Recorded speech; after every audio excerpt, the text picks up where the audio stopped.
Welcome to classics अड्डा। Classic अड्डा में आप सभी का स्वागत है।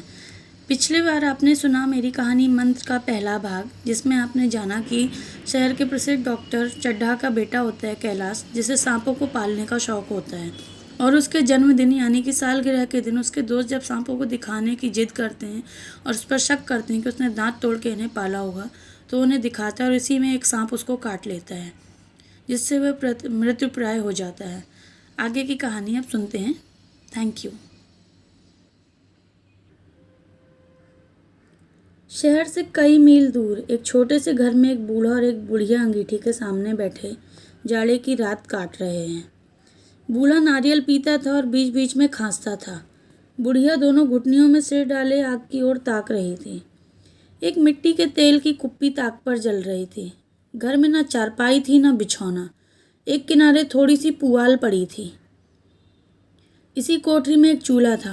बुढ़िया दिन भर उपले और सूखी लकड़ियां बटोरती थी। बूढ़ा रस्सी बटकर बाजार में उसे बेच आता था। यही उनकी जीविका थी। उन्हें न किसी ने कभी रोते देखा न हंसते। उनका सारा समय जीवित रहने में ही कट जाता था। मौत द्वार पर खड़ी रहती थी। रोने या हंसने की फुर्सत कहाँ। बुढ़िया ने पूछा, कल के लिए सन तो है नहीं, क्या काम करोगे, रस्सी कैसे बनाओगे? जाकर झगड़ू शाह से 10 सेर सन उधार ले आऊँगा। उसके पहले के तो पैसे दिए नहीं हैं और उधार कैसे देगा? बुढ़िया ने कहा। ना देगा तो ना सही, घास तो कहीं नहीं गई। दोपहर तक क्या 2 आने की घास भी ना काटूंगा? बूढ़ा बोला। इतने में एक आदमी ने द्वार पर आवाज़ दी, भगत भगत, सो गए क्या भगत जी? जरा किवाड़ तो खोलो। भगत जी ने उठकर किवाड़ खोल दिए। एक आदमी ने अंदर आकर कहा, कुछ सुना? डॉक्टर चड्ढा बाबू के लड़के को सांप ने काट लिया। भगत ने चौंक कर कहा, चड्ढा बाबू के लड़के को?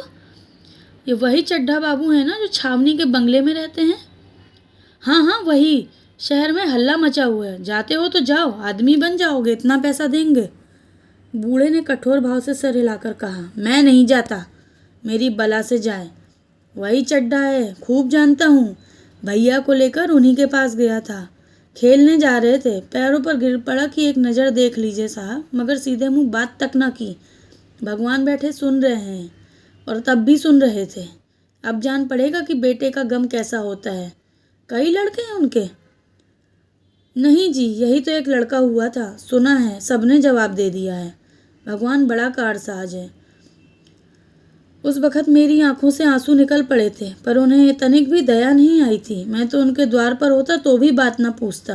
बूढ़े ने गुस्से से कहा, तो ना जाओगे? हमने जो सुना था तो कह दिया। आदमी ने कहा, अच्छा किया, कलेजा ठंडा हो गया, आंखें ठंडी हो गईं, लड़का भी ठंडा हो गया होगा। तुम जाओ, आज चैन की नींद सोऊंगा। बुढ़िया से बोला, जरा तंबाकू ले ले, एक चिलम और पीऊँगा। अब मालूम होगा लाला को, सारी साहबी निकल जाएगी। हमारा क्या बिगड़ा? लड़के के मर जाने से कुछ राज तो नहीं चला गया ना? जहाँ 6 बच्चे गए थे वहाँ एक और चला गया। तुम्हारा तो राज सुना हो जाएगा ना? उसी के वास्ते सबका गला दबा दबा कर धन जोड़ा था ना।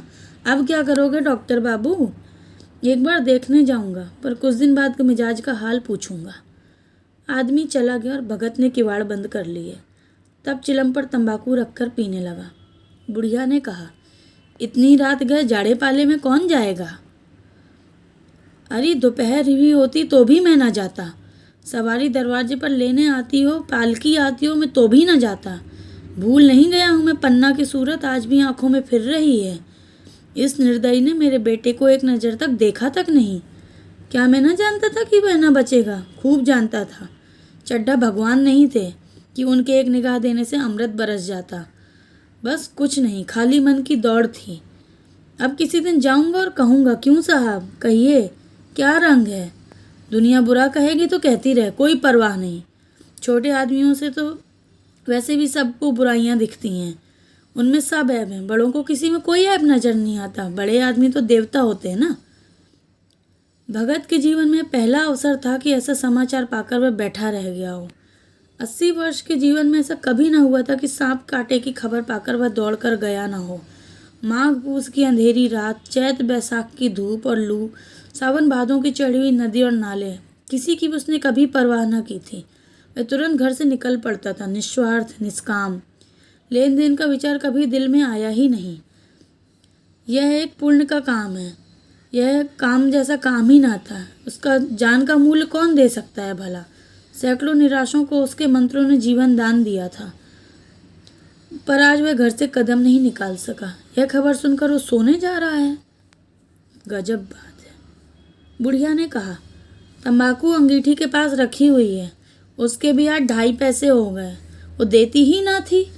बुढ़िया यह कर कर लेटी। बूढ़े ने कुप्पी भी झाई। कुछ देर खड़ा रहा, फिर बैठ गया और आखिरी में लेट गया। पर एक खबर उसके हृदय पर बोझे की भांति रखी हुई थी। उसे मालूम हो रहा था जैसे उसकी कोई चीज़ खो गई है, जैसे सारे कपड़े गीले हो गए, पैरों में कीचड़ लग गया है, या जैसे उसके मन में कोई बैठा हुआ है और उसे घर से निकलने के लिए कुरेद रहा है। बुढ़िया जरा देर में खर्राटे लेने लगी। बूढ़े बातें करते करते सोते हैं और जरा सा खटका होते ही जाग उठते हैं। बुढ़िया जब सो गई तो भगत उठा, अपनी लकड़ी उठाई और धीरे से किवाड़ खोले। तभी बुढ़िया ने अचानक पूछा, कहाँ जाते हो? कुछ नहीं, देखता था कितनी रात बाकी है। बूढ़े ने कहा, अभी बहुत रात है, सो जाओ। नींद नहीं आती, बूढ़ा बोला। नींद काहे आवेगी, मन तो चड्ढा के घर पर लगा हुआ है ना। चड्ढा ने मेरे साथ ऐसी कौन सी बड़ी नेकी कर दी है जो वहाँ जाऊँगा। वह अगर मेरे पैरों भी पड़े मैं तब भी ना जाऊँ। उठे तो तुम इसी इरादे से ही हो, बुढ़िया बोली। नहीं री, ऐसा पागल भी नहीं हूँ जो मुझे कांटे बोए उसके लिए मैं फूल बोता फिरूँ। बुढ़िया फिर सो गई। भगत ने किवाड़ लगा लिए, फिर आकर बैठ गया। पर उसके मन की दशा कुछ ऐसी थी कि बाजे की आवाज़ कान में पड़ते ही उपदेश सुनने वालों की होती है।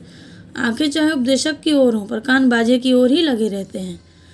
दिल में भी बाजे की ध्वनि गूंजती रहती है। शर्म के मारे जगह से उठते ही नहीं। निर्दयी प्रतिघात का भाव भगत के लिए उपदेशक था, पर उसका हृदय उस अभागे युवक की ओर था जो इस समय मर रहा था, जिसके लिए एक एक पल का विलंब घातक था। उसने फिर किवाड़ खोले, इतनी धीरे से कि बुढ़िया को खबर भी न हुई, और बाहर निकल आया। उसी वक्त गांव का चौकीदार गश्त लगा रहा था। बोला, भगत कैसे उठ गए? आज तो बड़ी सर्दी है, कहाँ जा रहे हो? भगत ने कहा, नहीं जी, जाऊँगा कहाँ, देखता था अभी कितनी रात है। भला कै बजे होंगे? चौकीदार बोला, 1 बजा होगा और क्या, अभी थाने से आ रहा था तो डॉक्टर चड्ढा बाबू के बंगले पर बड़ी भीड़ लगी हुई थी। उनके लड़के का हाल तो तुमने सुना ही होगा ना। कीड़े ने छू लिया है, सांप ने। हो सकता है मर भी गया हो। तुम चले जाओ तो शायद बच जाए। सुना है इस 1000 तक देने को तैयार हैं डॉक्टर साहब इसके। भगत ने कहा, मैं न जाऊं चाहे वो 10 लाख भी दे। मुझे 10,000 या 10 लाख लेकर क्या करना है? कल मर जाऊंगा, फिर कौन बैठा यहाँ भोगने वाला। चौकीदार चला गया। भगत ने आगे पैर बढ़ाया। जैसे नशे में आदमी की देह अपने काबू में नहीं रहती है, पैर कहीं रखता है और पड़ता कहीं है, कहता कुछ और जबान से कुछ और निकलता है। वही हाल इस समय भगत का था। मन में प्रतिकार था, पर उसके कर्म मन के अधीन ना थे। जिसने कभी तलवार नहीं चलाई वह इरादा करने पर भी तलवार नहीं चला सकता। उसके हाथ कांपते हैं, उठते ही नहीं हैं। भगत लाठी खटखट करता हुआ लपका जा रहा था। चेतना रोकती थी, पर उपचेतना उसे ठेलती थी। सेवक स्वामी पर हावी हो रहा था। आधी राह निकल जाने के बाद सहसा भगत रुक गया। आखिर हिंसा ने उसके कर्मों पर विजय पाली। मैं यूं ही इतनी दूर चला आया। इस जाड़े पाले में मरने की मुझे क्या ज़रूरत पड़ी थी? आराम से सोया क्यों नहीं? नींद नहीं आती थी ना सही, 2-4 भजन ही गा लेता। फालतू में ही इतनी दूर दौड़ा चला आया। चड्ढा का लड़का रहे या मरे, मेरी बला से। मेरे साथ उसने ऐसा कौन सा सलूक किया है भला कि मैं उसके लिए मरूं? दुनिया में हजारों मरते हैं, हजारों जीते हैं, मुझे किसी के मरने जीने से क्या मतलब है? मगर उपचेतन ने एक दूसरे रूप धारण किया, जो हिंसा से कुछ मिलता जुलता ही था। वह झाड़ फूंक करने थोड़ी जा रहा है, वह देखेगा कि लोग क्या कर रहे हैं। उसने खुद को समझाया। डॉक्टर साहब का रोना पीटना देखेगा, किस तरह लोग सर पीटते हैं, किस तरह पछाड़े खाते हैं। वो लोग तो विद्वान होते हैं, सब्र कर जाते होंगे, उसी तरह रोते होंगे जैसे वो रोया था। हिंसा के भाव को धीरज देता हुआ फिर आगे बढ़ा। इतने में 2 आदमी दिखाई दिए। दोनों चले आ रहे थे बातें करते हुए। एक ने कहा, चड्ढा बाबू का घर उजड़ गया। वही तो एक लड़का था। भगत के कानों में आवाज़ पड़ी और उसकी चाल और भी तेज हो गई। थकान के मारे पाँव न उठते थे। शिरोभाग इतना बढ़ा जाता था मानो मुंह के बल गिर पड़ेगा। इसी तरह कोई 10 मिनट चला होगा कि डॉक्टर साहब का बंगला नज़र आया। बिजली की बत्तियां अब भी जल रही थीं, मगर सन्नाटा छाया हुआ था। रोटने पीटने की आवाज़ भी अब नहीं आ रही थी। भगत का कलेजा धक धक करने लगा। कहीं मुझसे बहुत देर तो नहीं हो गई। वह दौड़ने लगा। अपनी उम्र में कभी इतना तेज नहीं दौड़ा था। बस यही मालूम होता था जैसे मौत उसके पीछे भाग रही हो। 2 बज गए थे रात के। मेहमान विदा हो गए थे। रोने वालों में केवल आकाश के तारे ही रह गए थे और बाकी सभी तो रो रो कर थक गए थे। बड़ी उत्सुकता के साथ लोग रह रहकर आकाश की ओर देखते थे कि किसी तरह सुबह और लाश गंगा की गोद में दी जाए। कैलाश का शरीर ठंडा होकर खत्म हो चुका था। सहसा भगत ने द्वार पर पहुंचकर आवाज़ दी। डॉक्टर साहब समझे कोई मरीज आया होगा। किसी और दिन उन्होंने इस आदमी को दुत्कार दिया होता, मगर आज बाहर निकल आए। देखा एक बूढ़ा आदमी खड़ा है, कमर झुकी हुई है, मुंह पोपला हो गया है, भौहें तक सफ़ेद हो गई हैं। लकड़ी के सहारे खड़ा कांप रहा था। बड़ी नम्रता से बोले, क्या है भाई, आज तो हमारे ऊपर ऐसी मुसीबत पड़ गई है कि कुछ कहते नहीं बनता। फिर कभी आ जाना। इधर 1 महीना तक तो शायद मैं किसी भी मरीज को ना देख सकूंगा। भगत ने कहा, सुन चुका हूँ बाबूजी, इसीलिए आया हूँ। भैया कहाँ हैं, जरा मुझे दिखा दीजिए। भगवान बड़ा कारसाज है, मुर्दे को भी जिला सकता है। जाने कौन जाने उसे अब भी दया आ जाए। चड्ढा ने व्यथित स्वर में कहा, चलो देख लो, मगर 3-4 घंटे हो रहे हैं। जो कुछ होना था हो चुका है। बहुतेरे झाड़ फूंक वाले भी देख के चले गए। सबने कहा अब कुछ नहीं हो सकता। डॉक्टर साहब को आशा तो क्या होती, यहाँ बूढ़े पर दया सहित आ गई होगी। अंदर ले आए।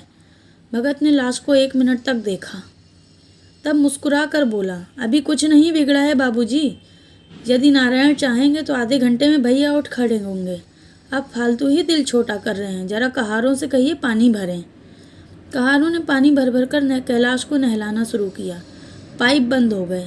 कहारों की संख्या अधिक ना थी, इसलिए मेहमानों ने अहाते के बाहर के कुएं से पानी भर भर कर कहारों को दिया। मृणालिनी कलसा लिए हुए पानी ला रही थी।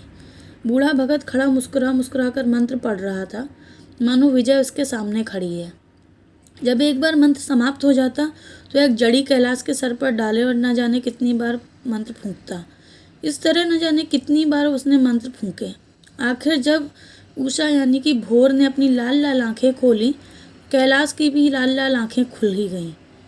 एक क्षण में उसने अंगड़ाई ली और पानी पीने को मांगा।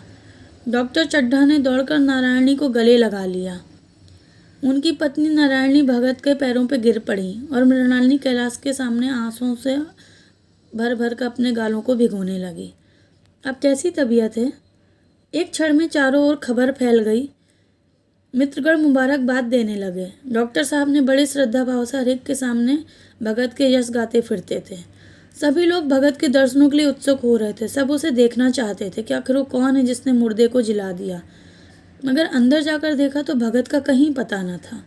नौकरों ने कहा, अभी तो यहीं बैठे चिलम पी रहे थे।